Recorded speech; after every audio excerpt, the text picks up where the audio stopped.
नमस्कार दोस्तों, स्वागत है आज के भगवत गीता श्लोक नंबर 1.36 यानी कि श्लोक नंबर 36 से जीवन का मार्गदर्शन, the science of transforming consciousness.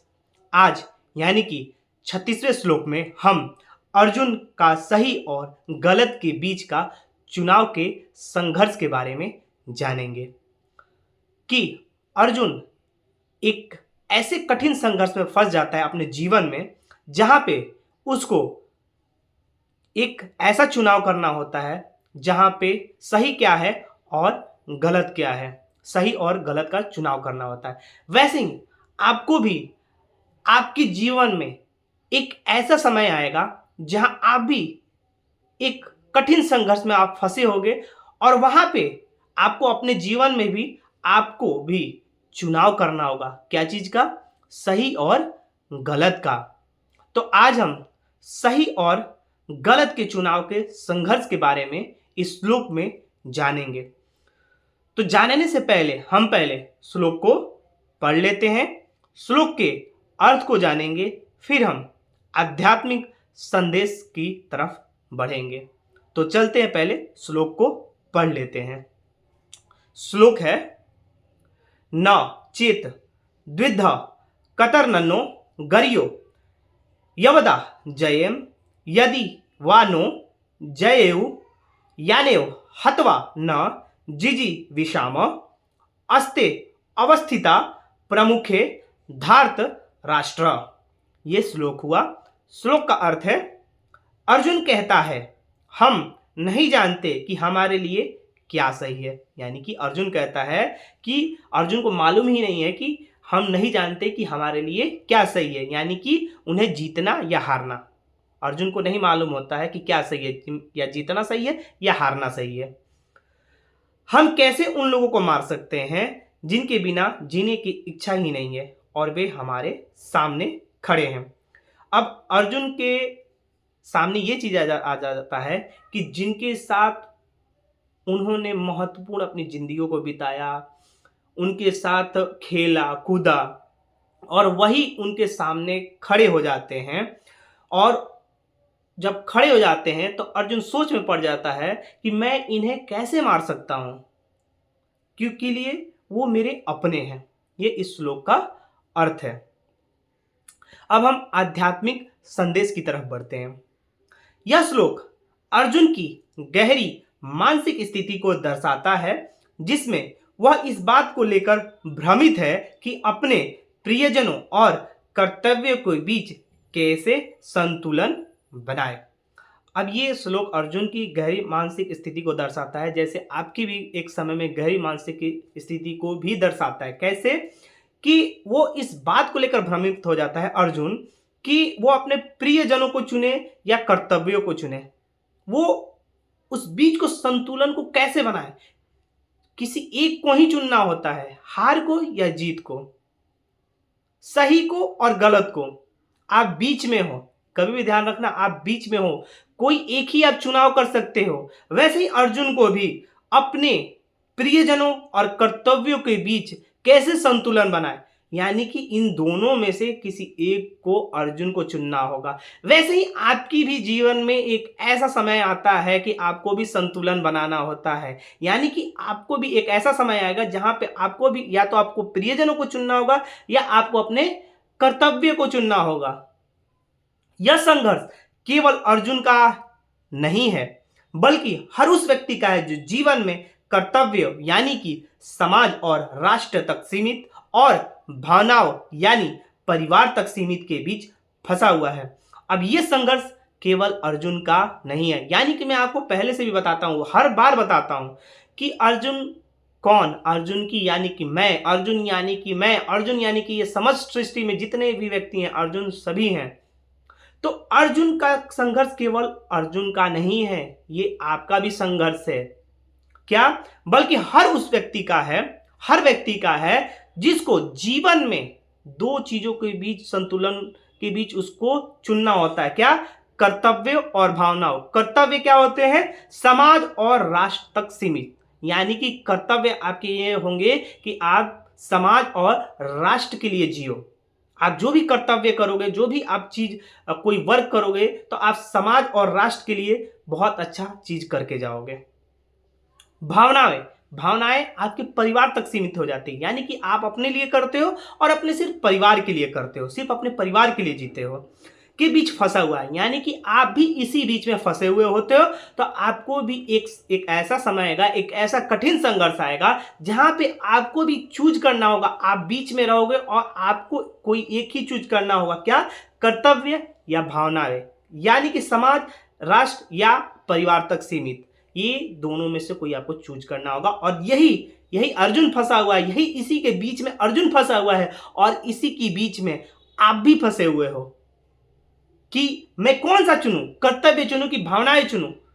आप भी सोच में पड़ जाते हो। कर्तव्य, जहां आप सफलता की रास्ते पर आप चल रहे हो, समाज और राष्ट्र को बहुत अच्छी चीजें देके जा रहे हो। दूसरा, परिवार आपके सामने खड़ा हो गया, भावनाएं परिवार तक से, यानी कि परिवार आपके सामने खड़ा है, और जब इस रास्ते पे चलोगे तब एक तरफ या तो आपको कर्तव्य को छोड़ना पड़ेगा, या तो आपको भावनाओं को छोड़ना पड़ेगा। किसी एक को तो मारना होगा आपको। अब आप चूज कर लो, सही क्या है और गलत क्या है, कर्तव्य सही है कि भावनाएं सही है, ये आपको चूज करना है। ये आप पे मैं छोड़ दिया, आप जानो उस चीज को। मैंने तो अपना चुन लिया है, मैंने अपने कर्तव्य को चुना है। भावनाएं तो साथ में आ जाएंगे, मैं इतना जानता हूं। कर्तव्य, अगर मैं कर्तव्य से अपने आगे बढ़ता हूं, एक सफलता की ऊंचाई तक पहुंचता हूं, तो भावनाएं क्या? परिवार मेरे पीछे पीछे आ जाएंगे। हाँ, इस समय परिवार आपके खिलाफ खड़े होंगे, परिवार आपके खिलाफ खड़े होंगे, लेकिन आपको साबित करना होगा, खुद को, अपने आप को साबित करना होगा।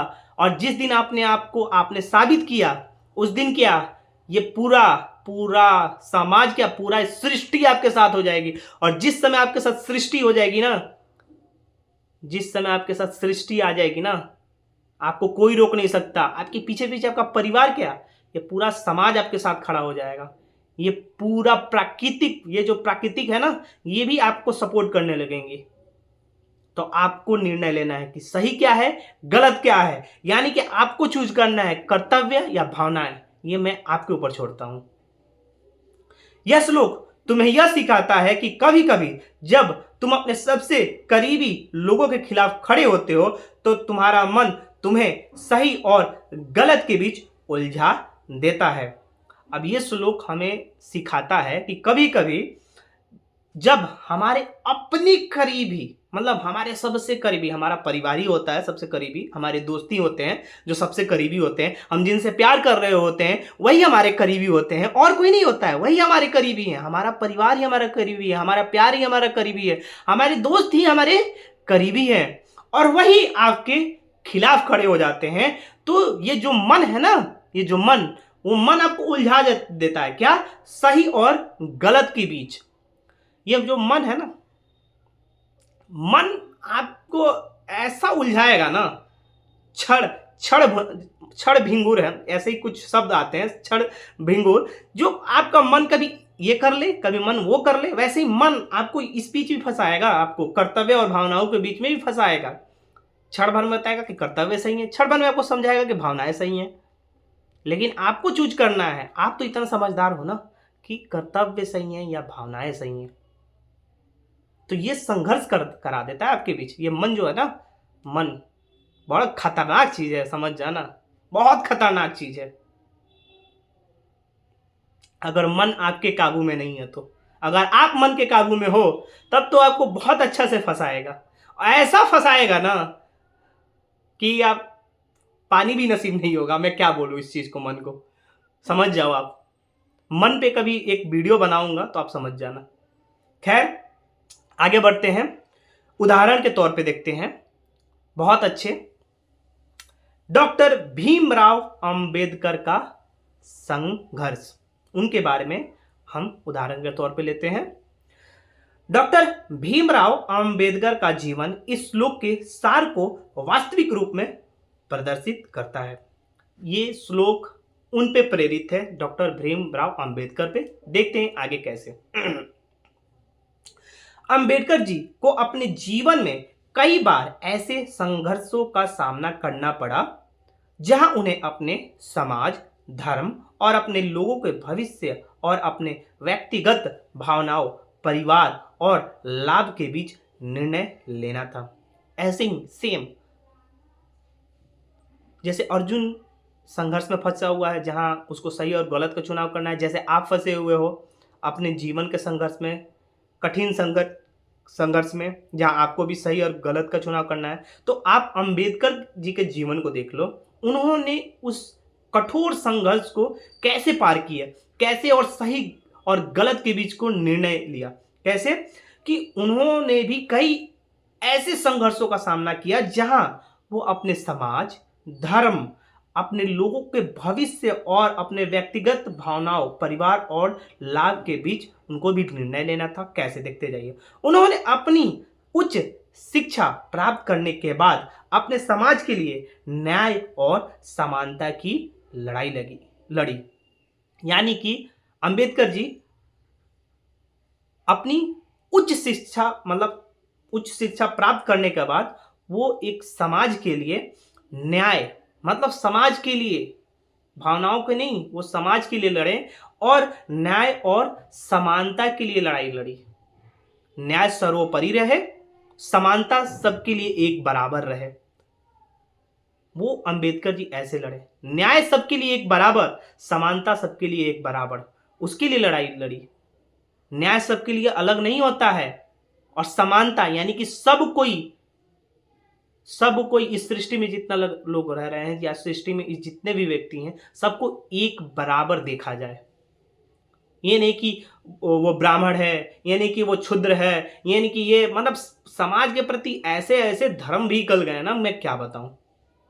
तो अंबेडकर जी ने न्याय और समानता की लड़ाई लड़ी कि सबके लिए एक बराबर न्याय हो, सबके लिए एक जैसा समानता हो, क्योंकि सब कोई एक जैसा दिखे, सब एक बराबर हो।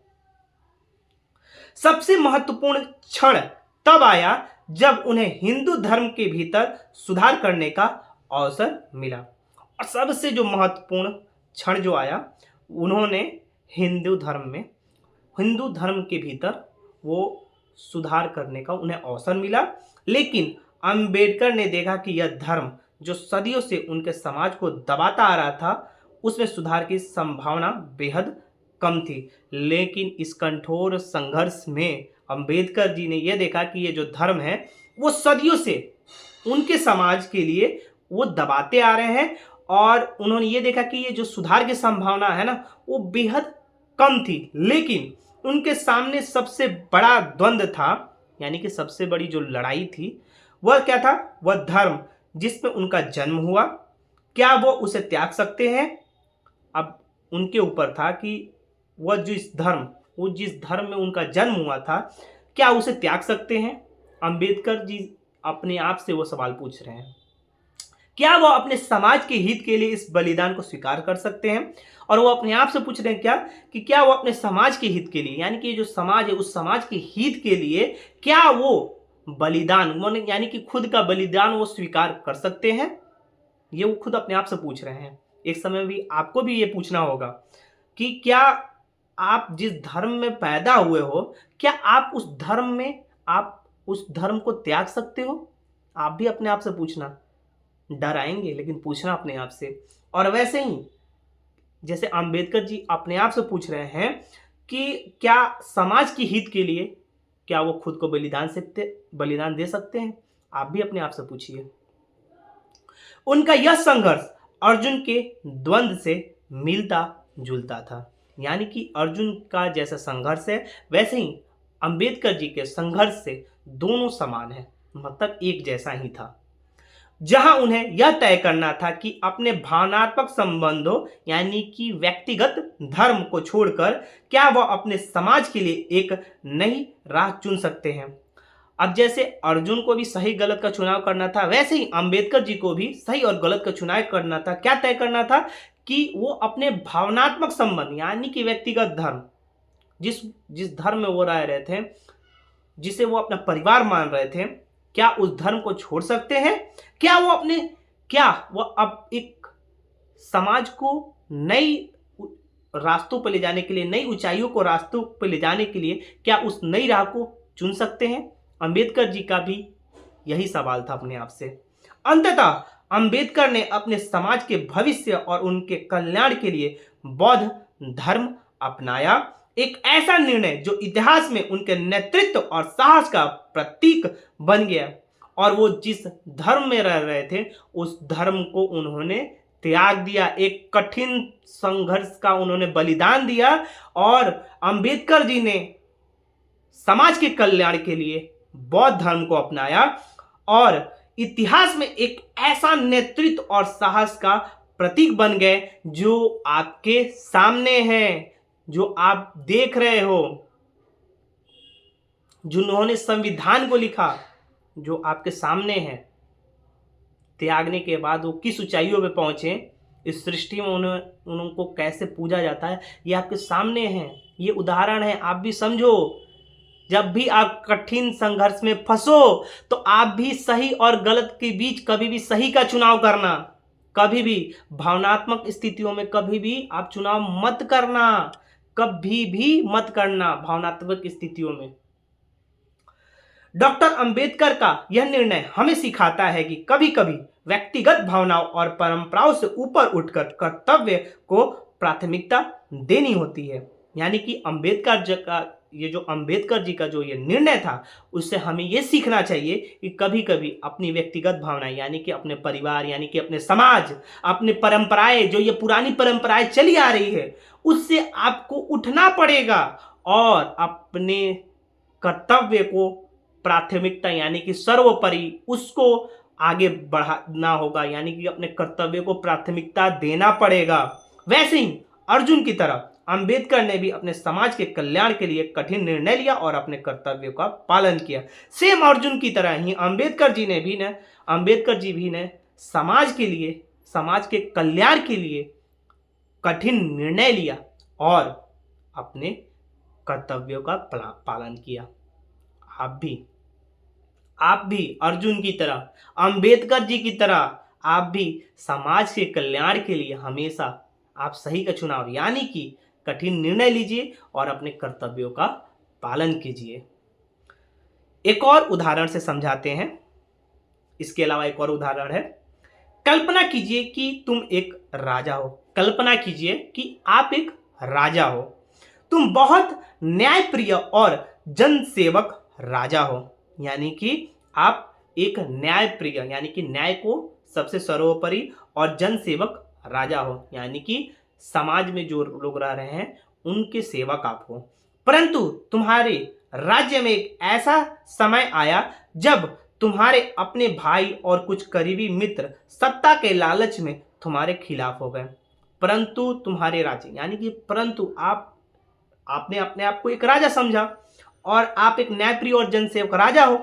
परंतु आप एक ऐसे, यानी कि आप राज्य में एक ऐसा समय आया जब आपके राज्य में एक ऐसा समय आया, जिस राज्य में आप राजा हो उस राज्य में एक ऐसा समय आया जहां पे आपके अपने भाई, कुछ करीबी मित्र आपके सत्ता के लालच में, यानी कि सत्ता को हथियाने के लिए, जिस सत्ता पे आप राज कर रहे हो उस सत्ता को हड़पने के लिए उस लालच में आपके खिलाफ हो जाते हैं।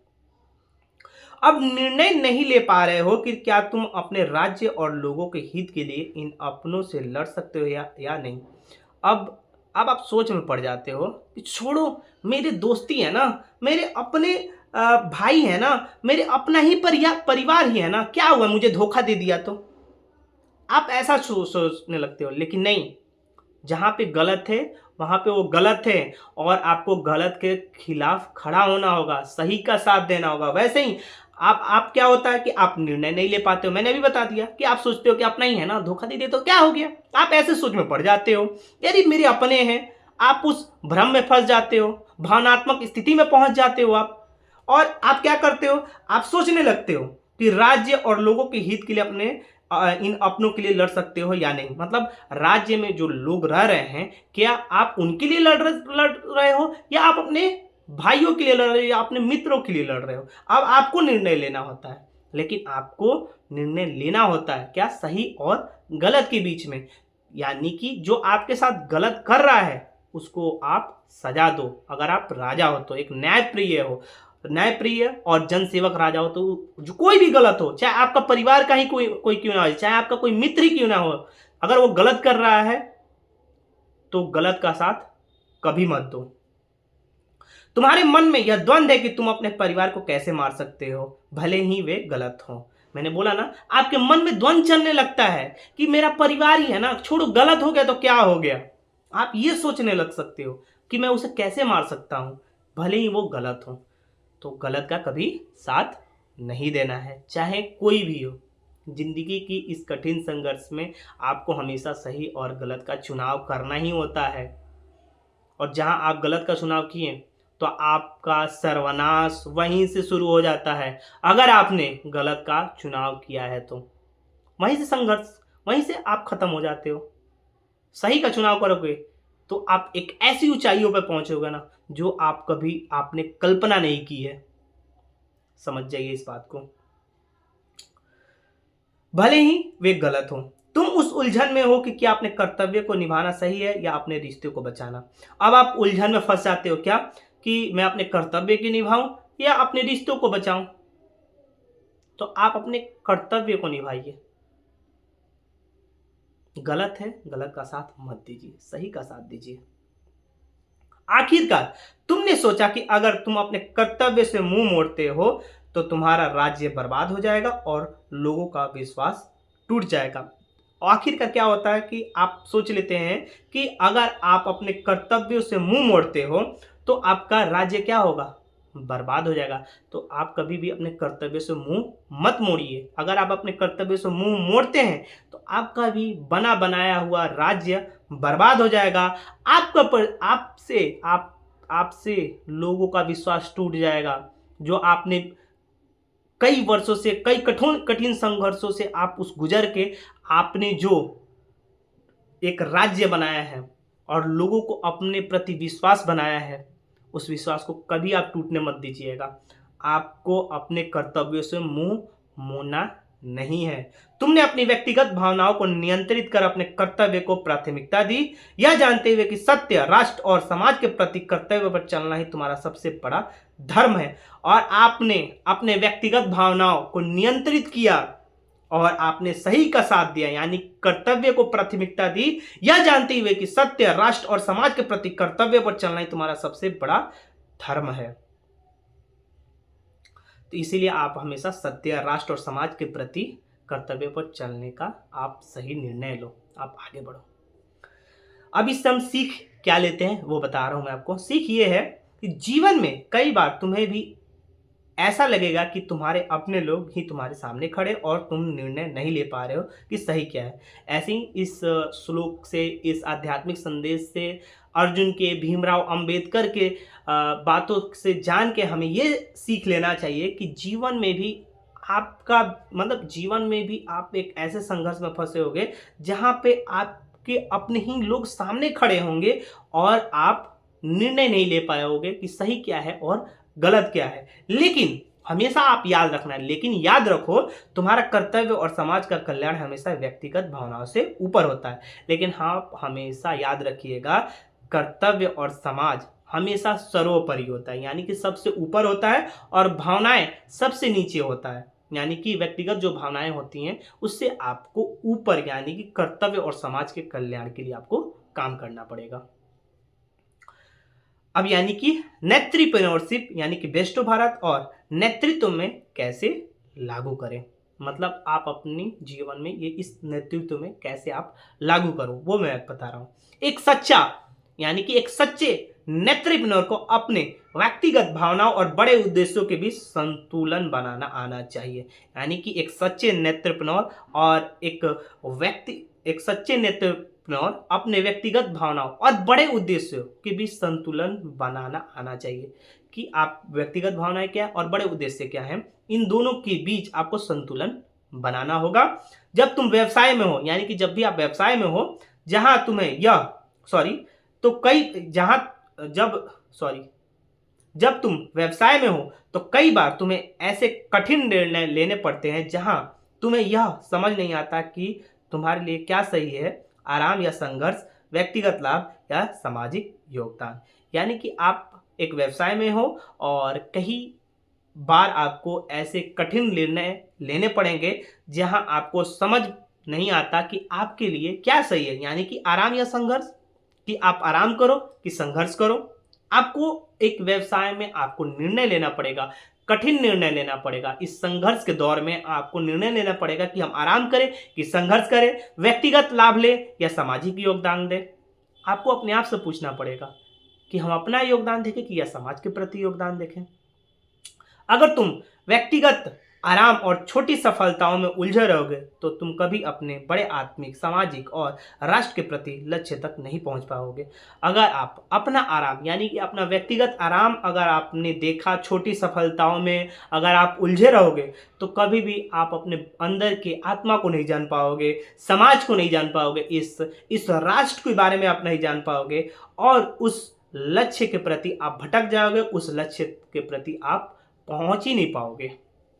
जैसे तुमने काल्पनिक कहानी में अपने राजा के लिए सही निर्णय लिया, वैसे ही तुम्हें अपने व्यवसाय और सामाजिक जिम्मेदारियों के लिए सही दिशा चुननी होगी। जैसे अभी आपने एक राजा के तौर पे उदाहरण लिया, काल्पनिक कहानी जो अभी आपको एक कहानी के तौर पे बताया गया और उस काल्पनिक कहानी में राजा ने सही निर्णय लिया, वैसे ही आपको अपने व्यवसाय में सामाजिक जिम्मेदारियों के लिए सही दिशा चुननी होगी आपको भी। जैसे आप एक राजा के तौर पे आप सही दिशा चुन रहे हो, वैसे यहाँ पे भी एक व्यवसाय में भी आपको सही दिशा आपको चुननी होगी।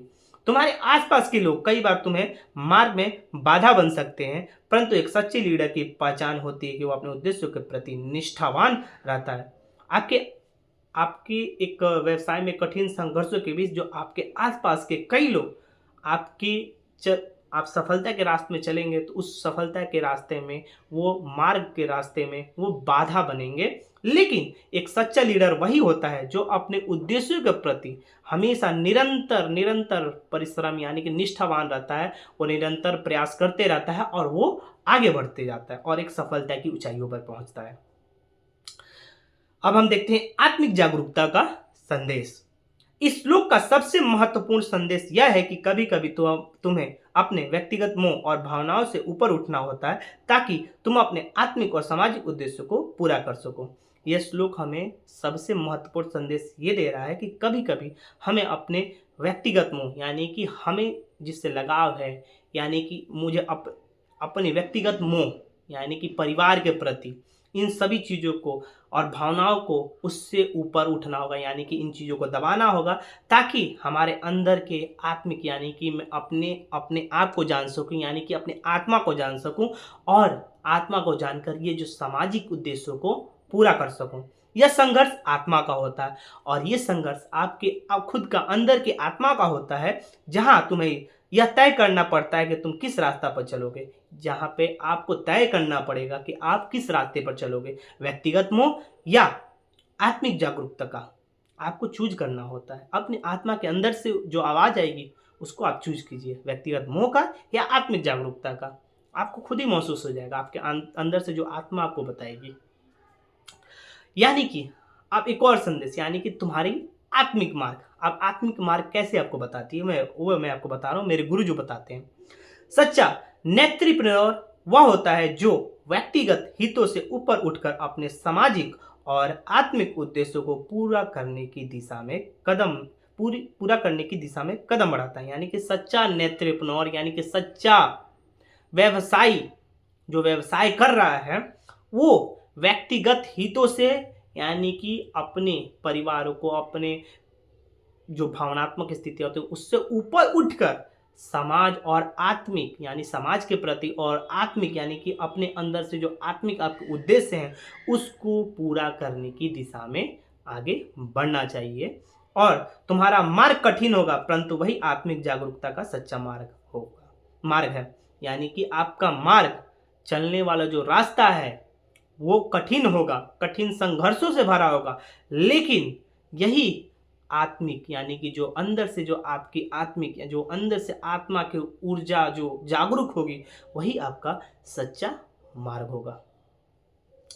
जाते जाते आपसे सेल्फ रिफ्लेक्शन टिप यानी कि आत्मचिंतन सुझाव। तो आपसे सवाल, क्या मैं अपनी भावनाओं के बजाय अपने कर्तव्य को चुन सकता हूं? अपने आप से पूछिए, क्या मैं अपने समाज और राष्ट्र के प्रति अपनी जिम्मेदारियों का निर्वाह कर सकता हूँ? आप अपने आप से पूछिए कि क्या अपने समाज और राष्ट्र के प्रति आप अपनी जिम्मेदारियों को त्याग सकते हैं? अपने आप से पूछिए। तो आज के श्लोक में इतना ही। मिलेंगे अगले श्लोक में। तब तक के लिए राधे राधे, जय श्री कृष्णा। लाइक कीजिएगा, शेयर कीजिएगा और सब्सक्राइब कीजिएगा। नमस्कार।